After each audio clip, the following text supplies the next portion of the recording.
విహాన్ వర్మ అనన్యని పెద్ద భవంతిలోకి తీసుకొని వెళ్తాడు. అక్కడ అనన్య మొదటిసారి రాహుల్ని చూస్తుంది. రాహుల్ విహాన్ వర్మ తమ్ముడు. కాకపోతే విహాన్ బిహేవియర్‌కి కంప్లీట్‌గా ఆపోజిట్‌గా ఉంటాడు. మంచితనం, జాలి, దయ, కరుణ కలిగి ఉండటం అతని స్వభావం. "ఎవరు నువ్వు? ఎందుకు నన్ను మీ ఇంటికి తెచ్చారు?" అని అంటుంది. దానికి బదులుగా విహాన్, "అది నీకు తెలుసుకోవాల్సిన అవసరం లేదు బేబీ. జస్ట్ నాతో ఉంటే చాలు" అని అనన్యని కిస్ చేసి మెట్లు ఎక్కుతూ తన రూమ్‌లోకి వెళ్తాడు. అనన్య కోపంతో "యూ రాస్కెల్" అని అంటుంది. విహాన్ నవ్వుతూ వెళ్ళిపోతాడు. అప్పుడు రాహుల్, "మిమ్మల్ని మా అన్నయ్య బలవంతంగా తెచ్చినట్టున్నాడు" అని అంటాడు. అప్పుడు అనన్య, "అసలు మీ అన్నయ్య ఏమనుకుంటున్నాడు? తనేమన్నా సీఎమా?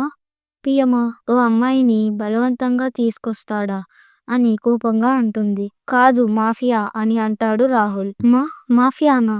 తనకి నాతో ఏం పని?" అని అంటుంది.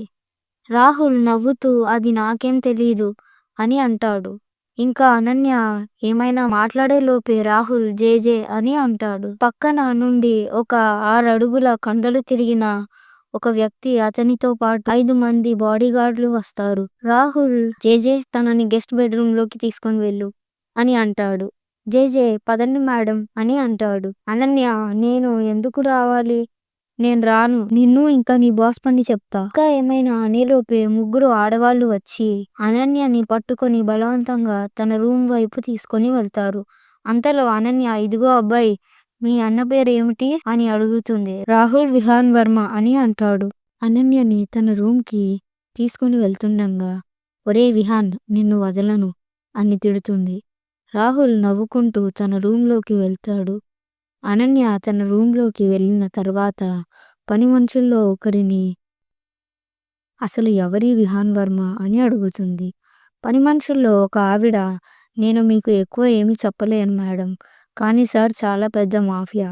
పెద్ద పెద్ద అధికారులు, సీఎంలు సార్ అంటే భయపడతారు. సార్‌కి వేరే వేరే దేశాల నేతలతో కనెక్షన్లు ఉన్నాయి. ఇంకా నేనేం చెప్పలేను" అని అంటుంది.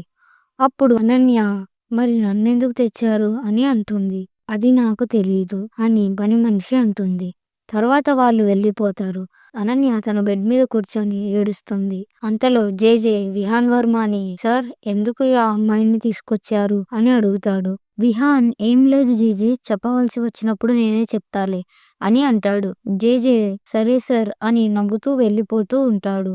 ఇంతలో విహాన్ వర్మ, "జేజే, తనకి ఏమైనా తినడానికి పెట్టండి" అని అంటాడు. జేజే భోజనం తీసుకొని అనన్య గదిలోకి వెళ్తాడు. "సార్ మిమ్మల్ని అన్నం తినమన్నారు" అని అంటాడు.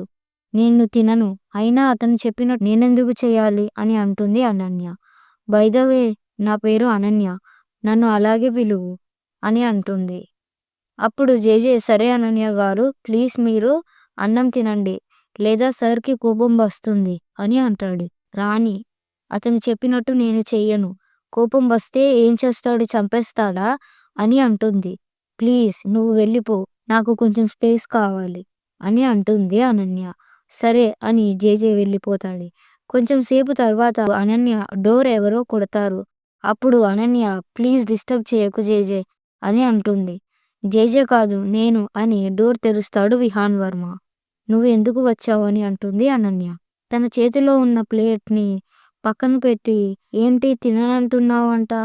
ఇందాక కూడా నా పేరు పెట్టి అరుస్తున్నావు. ఎంత ధైర్యం" అని అంటాడు విహాన్. "ఆ, అవును, ఏం చేస్తావ్" అని అంటుంది అనన్య. ఇంకా అనన్య ఏమైనా అనేలోపే విహాన్ వర్మ అనన్యని గట్టిగా పట్టుకొని తన నడుం మీద చెయ్యి వేసి తనని కిస్ చేస్తాడు. అనన్య ఏడుస్తూ ఉంటుంది. కానీ విహాన్ వర్మ ఆగడు. "తర్వాత తింటావా లేదా కంటిన్యూ చేయమంటావా" అని విహాన్ అంటాడు. అనన్య విహాన్ పెట్టిన ప్లేట్ తీసుకొని ఏడుస్తూ తింటుంది. తర్వాత ఏడుస్తూ మంచం మీద పడుకుంటుంది. విహాన్ నవ్వుతూ గుడ్ నైట్ అని లైట్ ఆఫ్ చేస్తాడు.